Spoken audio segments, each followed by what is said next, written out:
The transport shuttle diplomatic courtesy shuddered as it docked with Nexus Research Station, and I spent a moment wondering if the artificial gravity was malfunctioning, or if my stomach was just rebelling against another day of interstellar bureaucracy.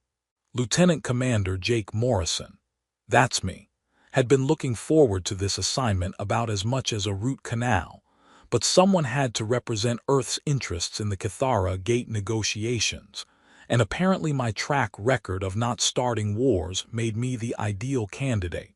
First time seeing a Zephyrian research facility? Asked Captain Torres, noticing my white-knuckled grip on the safety harness as we watched the station's organic-looking spires spiral away into the void. First time seeing anything that looks like it grew instead of being built, I muttered, staring at the station's biomechanical architecture. The whole structure pulsed with bioluminescent patterns that reminded me uncomfortably of a jellyfish having seizures. The airlock cycled with a sound like whale song, and I stepped into the reception chamber. The walls were covered in what appeared to be living coral that responded to my presence by shifting through colors I didn't have names for. It was beautiful, alien, and slightly nauseating all at once. "Commander Morrison," a melodious voice called out, and I turned to see my first Zephyrian in person. Dr. Velani Thross approached with a fluid grace that made professional dancers look clumsy. Her species' distinctive flowing physique perfectly adapted to the low-gravity environments they preferred. She was tall, elegant, with skin that seemed to shimmer with its own inner light and features that were unmistakably alien, yet somehow familiar. "Dr. Thross," I replied, executing what I hoped was an appropriate greeting gesture. "Thank you for agreeing to conduct the facility tour personally. The Cathara Gate is my life's work," she said, her accent carrying musical undertones that the universal translator couldn't quite smooth out. "I prefer to show it to important visitors myself, rather than trust the task to junior researchers who might miss crucial details." We walked through corridors that seemed to breathe around us, past laboratories where Zephyrian scientists manipulated holographic equations that hurt my eyes to look at directly. Other researchers glided by in robes that sparkled with embedded monitoring devices, their movements creating small currents in the station's controlled atmosphere. "Your species' approach to architecture is unique," I said, trying to make conversation while not staring too obviously at the way her research outfit clung to curves that definitely hadn't been covered in any of my cultural briefings. "We believe in harmony between function and form," she replied. "Your human structures are very geometric, all straight lines and right angles. Do you never feel constrained by such rigidity?" "Sometimes," I admitted, "though I have to say your approach is certainly more aesthetically pleasing." She paused at a junction where the corridor branched in 3 directions, consulting a data pad that glowed with shifting symbols. "The restricted sections require additional clearance. Your diplomatic credentials should suffice, but the security systems can be particular about non-Zephyrians." The security checkpoint ahead looked like something from a fever dream, tentacle-like scanners that probed the air around us, while crystalline sensors recorded data I couldn't begin to interpret. The whole process took several minutes, during which I tried very hard not to think about how Dr. Thross's movements created fascinating play of light and shadow across her form. "Cleared for access," the security system announced in a voice like wind chimes. "Welcome to Restricted Research Level 7. The corridor beyond was different from the rest of the station. Older, more mysterious, with walls that seemed to pulse with barely contained energy. Emergency lighting cast everything in shades of blue and silver, creating an atmosphere that was both beautiful and ominous. The Cathara Gate was discovered 3 centuries ago in the ruins of an ancient civilization," Dr. Thross explained as we walked. "We've spent generations trying to understand its principles, but only recently have we achieved stable activation sequences." "And now Earth wants access to the technology," I said. "Yes. Though I suspect your government is more interested in the gate's military applications than its potential for peaceful exploration. She wasn't wrong, but admitting that would probably violate several diplomatic protocols. Instead, I focused on the technical aspects of our tour, taking notes on her explanations of quantum resonance chambers and exotic matter conduits. The gate chamber itself was breathtaking, a vast circular space dominated by a ring of crystalline structures that seemed to bend light around them. The Kithara gate stood silent and imposing at the center, its surface covered in symbols that hurt to look at directly. The activation process requires precise calibration, Dr. Thross said, moving to a control console that looked like it had been grown rather than manufactured. One miscalculation and the resulting energy release could sterilize this entire star system. She leaned over the console to adjust some settings, and that's when my brain apparently decided to take an unauthorized vacation. The research outfit she wore was clearly designed for function rather than fashion, but the way it highlighted her athletic figure was definitely not lost on me. Years of physical training had given her a physique that could have graced magazine covers back on Earth, and when she bent forward to reach a control, that was obviously placed by someone who hadn't considered ergonomics. Absolutely perfect posterior, I muttered under my breath, or at least I thought I did. The words were barely audible, just a private moment of appreciation that should have stayed locked inside my skull. Unfortunately, the gate chamber's acoustic properties had been designed to carry even the faintest sounds, and the station's universal translation matrix picked up every syllable. The reaction was immediate and catastrophic. Every Zephyrian in the chamber froze as if someone had pressed a pause button on reality. Dr. Thross straightened slowly, her expression cycling through shock, mortification, and something that might have been panic. Did he just? One of the junior researchers whispered, during a formal inspection. Another added, "Alert the High Curator immediately," a third voice commanded. Dr. Thross turned to face me, her luminous eyes wide with what I was beginning to realize was more than simple embarrassment. "Commander Morrison," she said carefully, "do you understand what you just said?" "I made an inappropriate comment about your physical attributes," I replied, feeling heat rise in my cheeks. "I sincerely apologize. It was unprofessional and—" "No," she interrupted, her voice carrying harmonics I hadn't heard before.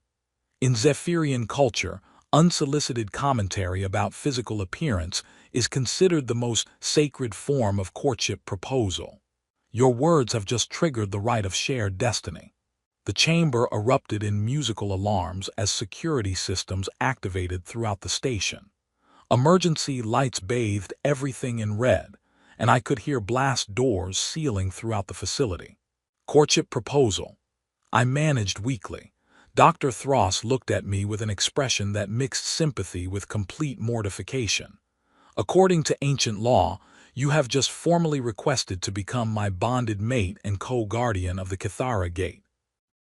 As klaxons wailed and the research station went into full lockdown around us, I realized that my moment of inappropriate appreciation had just triggered an interstellar incident that would make first contact look like a minor diplomatic hiccup. "So," I said, trying to inject some levity into the most embarrassing moment of my career, "on a scale of 1 to interplanetary war, how much trouble are we in?" Dr. Thross's laugh was like crystal bells caught in a hurricane. "Let's just say you might want to call your government and tell them you won't be coming home anytime soon." My quarters on Nexus Research Station were technically luxurious, but felt more like a very comfortable prison cell. The walls pulsed with soft bioluminescence that responded to my emotional state, which meant they'd been cycling through various shades of panic and embarrassment for the past 6 hours. A servo unit that looked like a cross between a houseplant and a butler brought me meals that glowed faintly and tasted like someone had tried to recreate Earth food using only theoretical knowledge of flavor. "Your sustenance, Commander Morrison," the servo announced in a voice like rustling leaves. "Thanks, I paused, realizing I'd been avoiding naming the thing because it reminded me too much of my ex-wife's houseplants. What should I call you? This unit is designated Botanical Care Specialist Zenth 9, though you may use whatever designation brings you comfort. Right, Zenth it is. I poked at what appeared to be glowing scrambled eggs with a utensil that looked like it belonged in a surgeon's kit. Any word from the outside world? Zenth's optical sensors dimmed in what I'd learned was their equivalent of looking uncomfortable. There has been considerable discussion regarding your situation. Discussion, that's one way to put it. I took a cautious bite of the eggs. They tasted like chicken crossed with starlight. I don't suppose you could be more specific about this discussion. Before Zenth could answer, my communication panel chimed with an incoming priority message from Earth Command. Admiral Rodriguez's face appeared in holographic splendor, and from her expression, I could tell this wasn't going to be a congratulatory call about my innovative approach to diplomacy. Morrison, what in the seven hells have you done? Good evening, Admiral. I take it word has reached Earth about my little cultural misunderstanding. Cultural misunderstanding. Rodriguez's face turned an impressive shade of red that the hologram couldn't quite render accurately. You've accidentally proposed to an alien scientist and triggered some kind of ancient marriage protocol. The Secretary of State is having a breakdown. The Joint Chiefs are demanding your immediate extraction, and the President wants to know if we need to prepare for another interstellar war. To be fair, Admiral, I don't think war is exactly what. According to our xenosociology experts, what you said is equivalent to claiming breeding rights with their most prominent researcher. Do you have any idea what the political ramifications of this could be? I set down my utensil and rubbed my temples. The bioluminescent walls were now pulsing an alarming shade of orange that probably wasn't helping my case. With respect, Admiral, I'm pretty sure I'm experiencing the political ramifications firsthand right now. Which brings me to the point of this call, Rodriguez continued, her tone shifting to official business. You are to formally and publicly reject this bonding nonsense at the earliest opportunity. Make it clear that Earth does not recognize any marriage contracts that weren't explicitly negotiated through proper diplomatic channels. And if I refuse? Rodriguez's expression hardened. Then you'll be officially disavowed by your own government. Is that what you want, Morrison? To be stranded in alien space with no support from home? The transmission ended before I could respond, leaving me alone with Zenth and my thoughts. Through the chamber's organic windows, I could see Zephyrian patrol ships moving in formations that looked more like synchronized swimming than military maneuvers.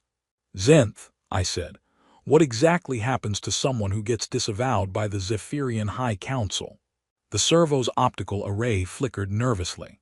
Historical precedent suggests such individuals typically experience severe social ostracism, followed by permanent exile to the Void Territories. The Void Territories, space controlled by the Syndicate pirates, not considered conducive to long-term survival. Wonderful.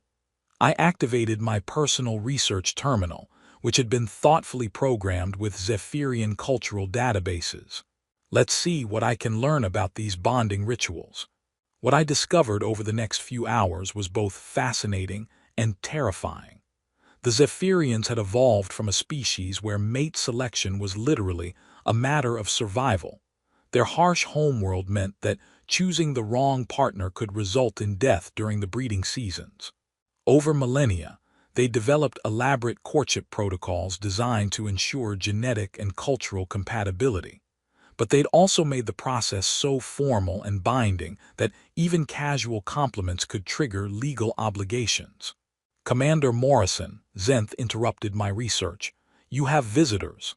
The wall dissolved to admit Dr. Thross, accompanied by an elderly Zephyrian, whose skin had taken on the translucent quality that marked extreme age. The elder wore robes that shifted through colors I didn't recognize, and their expression suggested they'd just discovered something highly offensive in their personal belongings. High Curator Nexus, I said, recognizing the title from my briefings. To what do I owe the honor? There is no honor in this situation, Nexus replied, their voice carrying harmonics that made my teeth ache. You have violated our most sacred traditions with your crude human impulses. Look, I realize this is awkward for everyone involved, but… Awkward? The High Curator's skin flushed through several colors I was pretty sure weren't supposed to exist.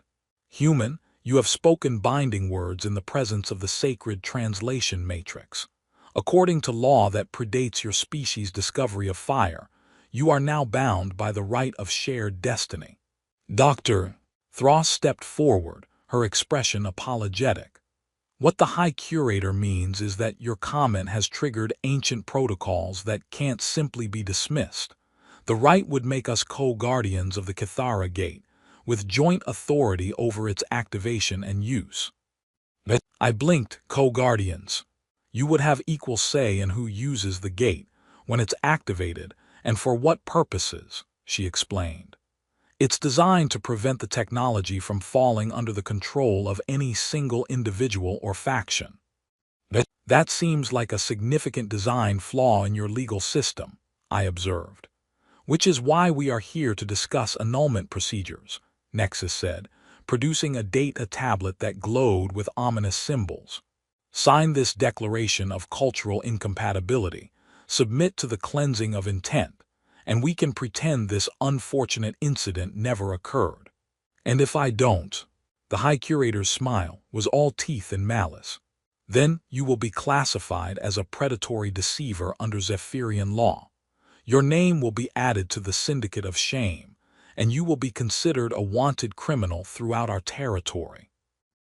As if summoned by our conversation, another section of the wall dissolved to admit a group of figures in utilitarian uniforms that looked suspiciously military.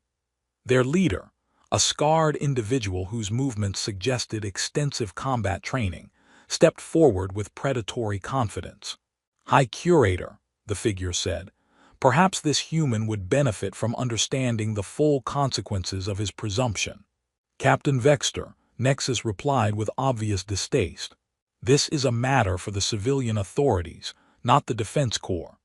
Everything becomes a matter for the Defense Corps eventually, Vexter replied, fixing me with a stare that could have melted titanium.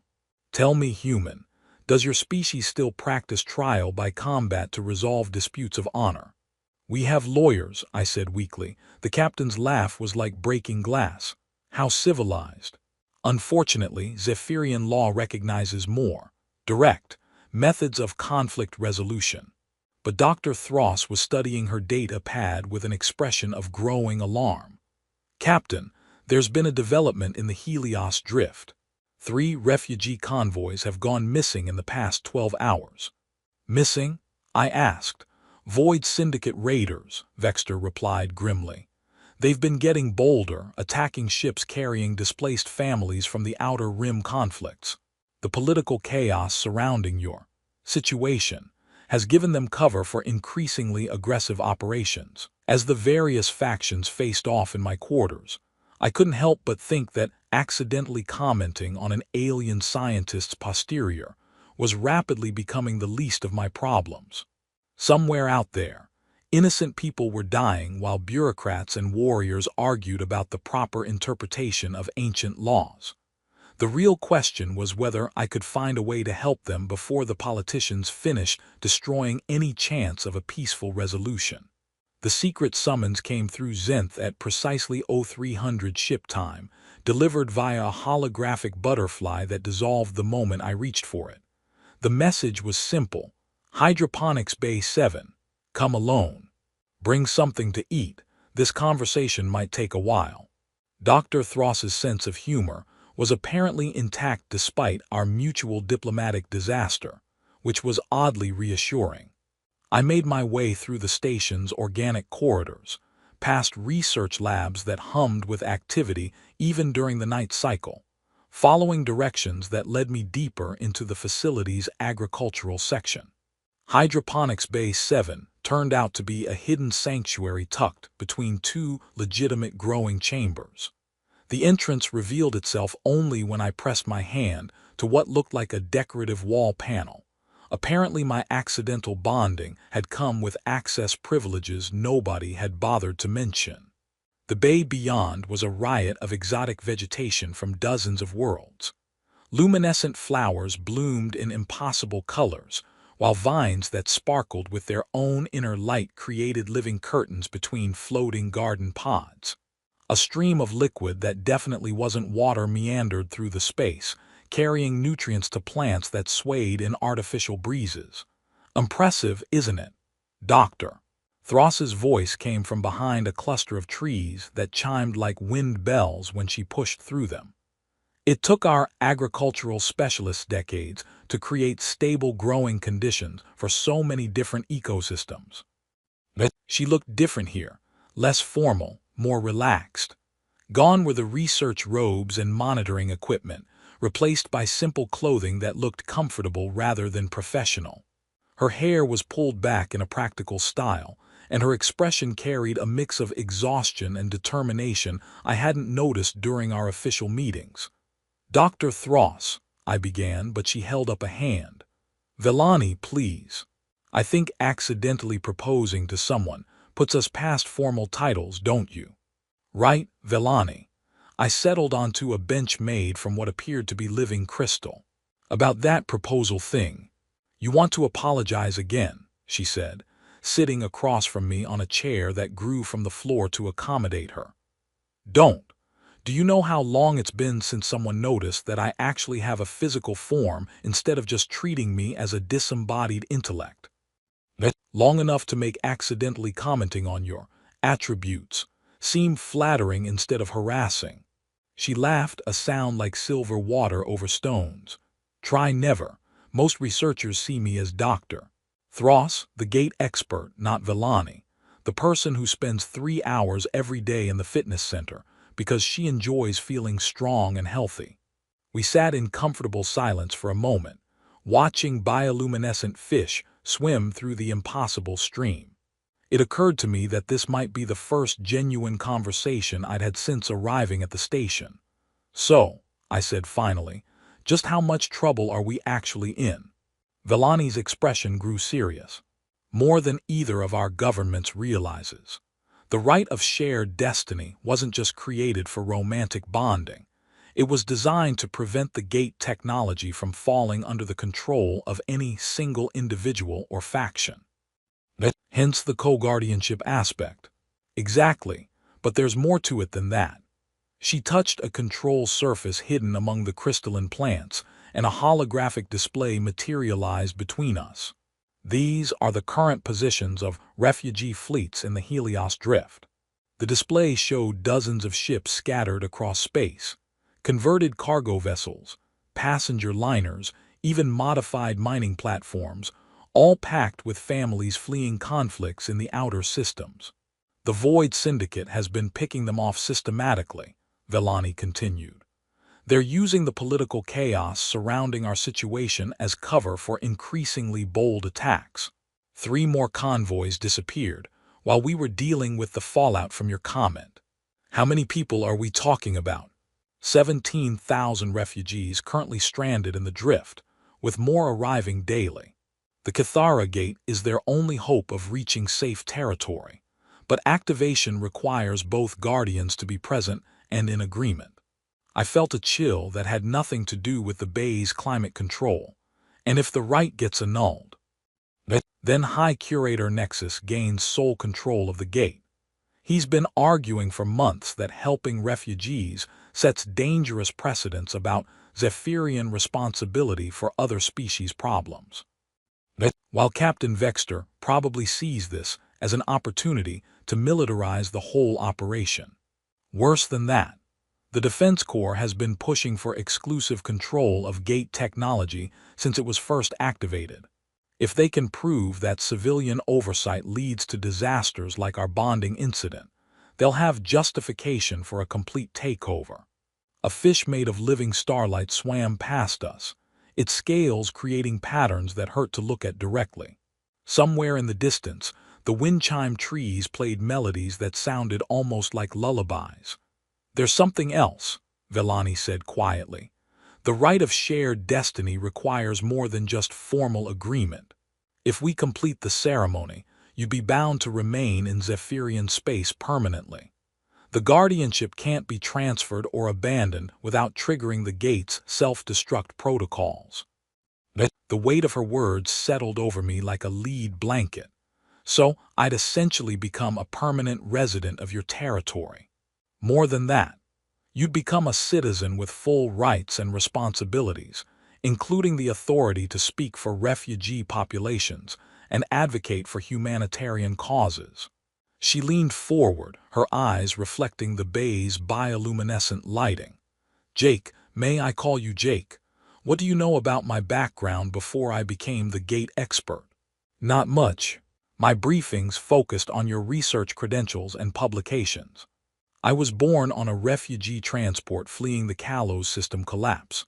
My parents died when raiders attacked our convoy, not the Void Syndicate, but pirates just like them who saw displaced families as easy targets. Her voice carried old pain wrapped in determined steel. I've spent my entire career working with gate technology because I know what it's like to drift helplessly in space, hoping someone will care enough to help. The implications of what she was suggesting hit me like a freight train. You're not just asking me to complete this bonding ritual for political reasons. I'm asking you to help me save 17,000 people who have nowhere else to turn. The gate can transport entire fleets instantaneously, but only if both guardians agree on the activation parameters. And Earth Command wants me to reject the whole thing to maintain our negotiating position. While my government wants to annul it to preserve traditional values that conveniently ignore humanitarian crises. We walked among the impossible gardens, past plants that sang in harmonies no human voice could produce and streams that flowed in directions that defied physics. The air carried scents that reminded me of home, not any specific place, but the feeling of belonging somewhere.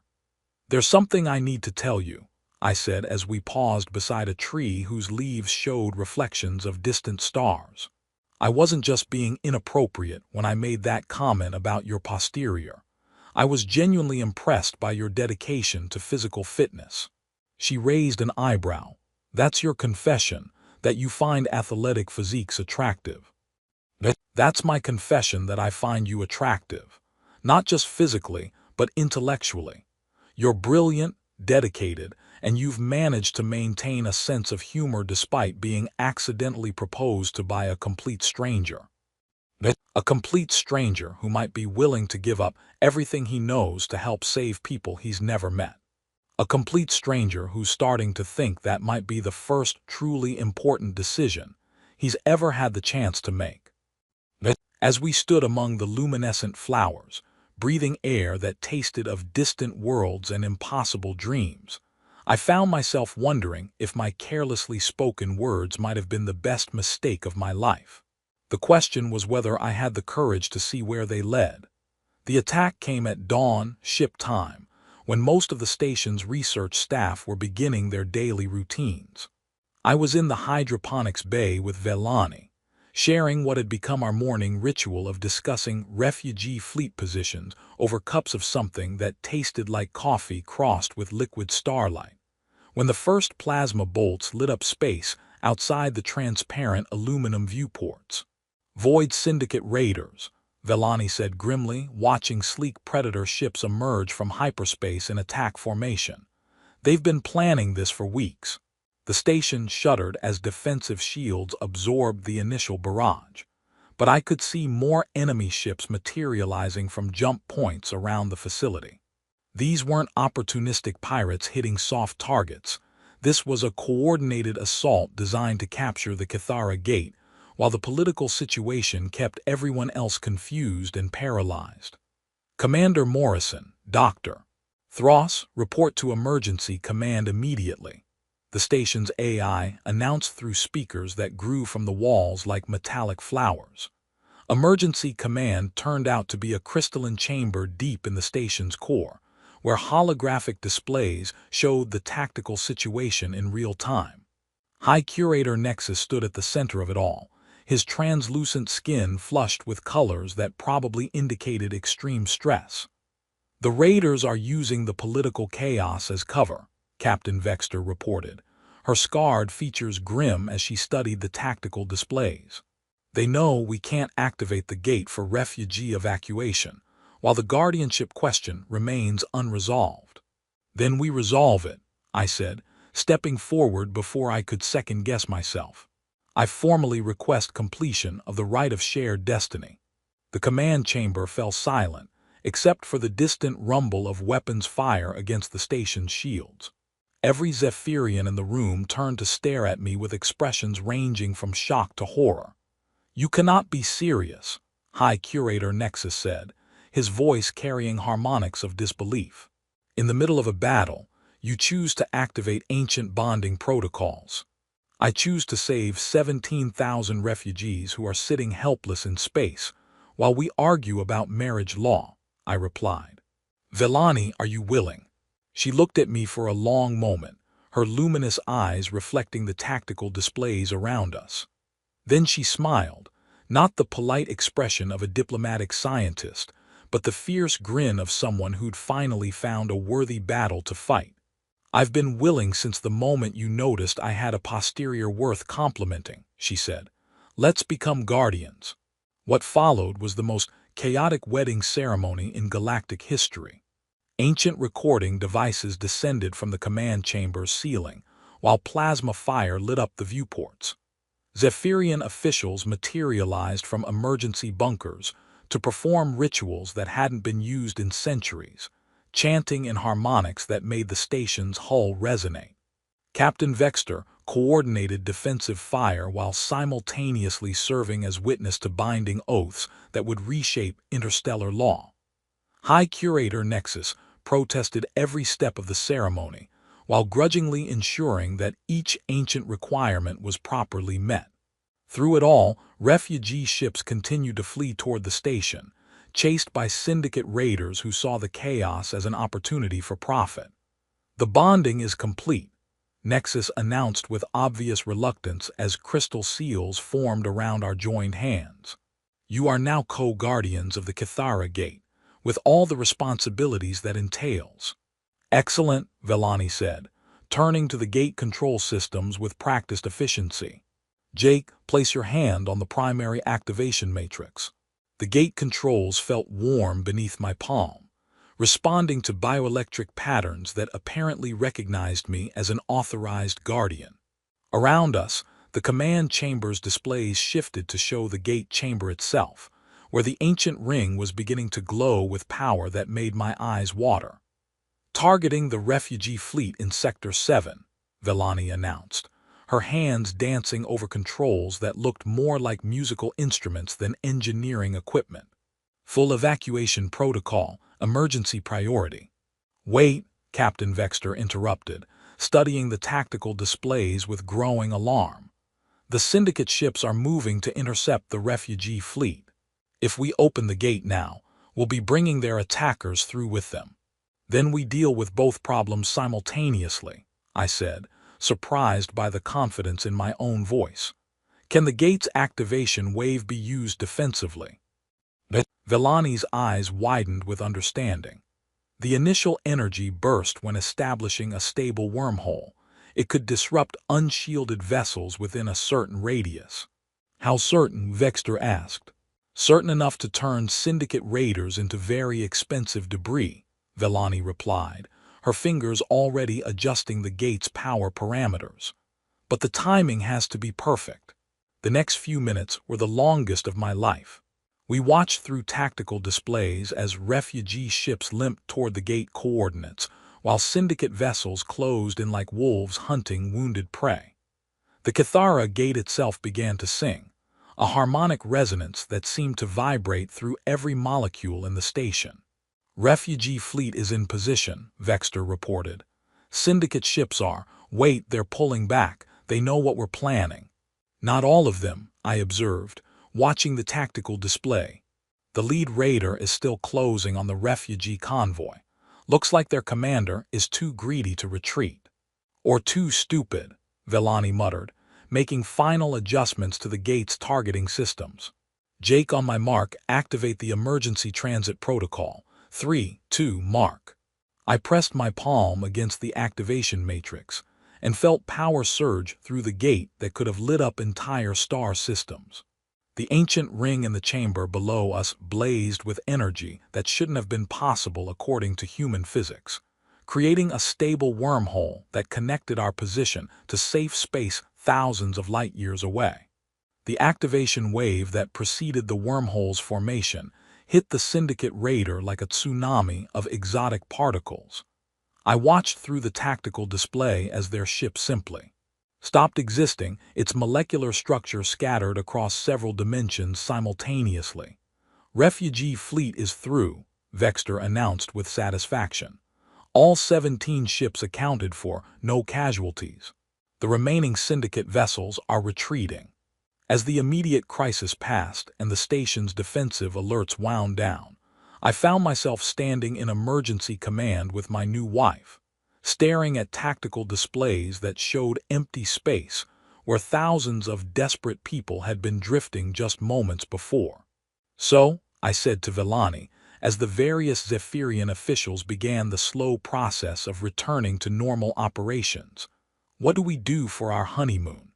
Her laugh echoed through the command chamber, causing several junior officers to look up from their stations with expressions of relief. "We process asylum applications and design integration protocols for 17,000 refugees. Very romantic. Hey, I always wanted to make a difference in people's lives. I just thought it would involve trade negotiations and diplomatic paperwork, not operating ancient stargates with my accidentally acquired alien wife." 6 months later, I stood in the observation deck of Unity Station, a new facility built specifically to handle the ongoing refugee crisis, watching human and Zephyrian children play together in the recreation areas below. The political fallout from my accidental proposal had taken weeks to sort out, but both governments had eventually accepted that having a human co-guardian of the gate technology was preferable to letting it fall into military or criminal hands. "Any regrets?" Vellani asked, joining me at the viewport. Her research robes had been replaced with the practical clothing of someone who spent her days coordinating humanitarian operations rather than conducting theoretical research. "Only one," I replied, putting my arm around her waist and marveling again at the athletic physique that had started this whole adventure.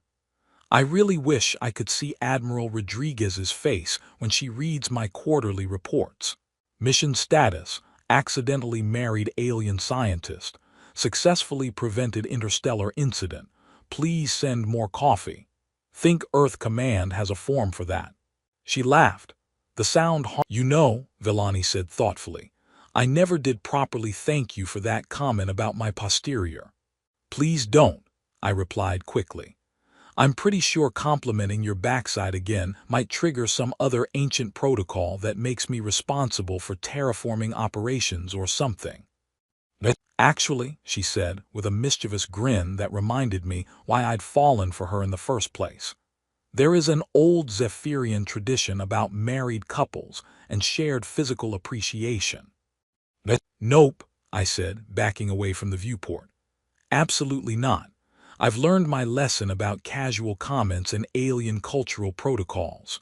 From now on, I keep all observations about your perfectly sculpted physique to myself." Her laughter followed me as I fled toward the safety of our quarters, where hopefully the only ancient rituals I'd have to worry about were the ones involving making dinner and deciding what to watch on the holographic entertainment system. Sometimes the most important words are the ones that slip out when you're not paying attention. Sometimes the biggest mistakes turn into the best decisions. And sometimes, accidentally commenting on an alien scientist's posterior can save 17,000 lives and reshape the balance of power in the galaxy. Not bad for someone who'd started the week thinking his biggest challenge would be negotiating gate access rights and filing diplomatic reports.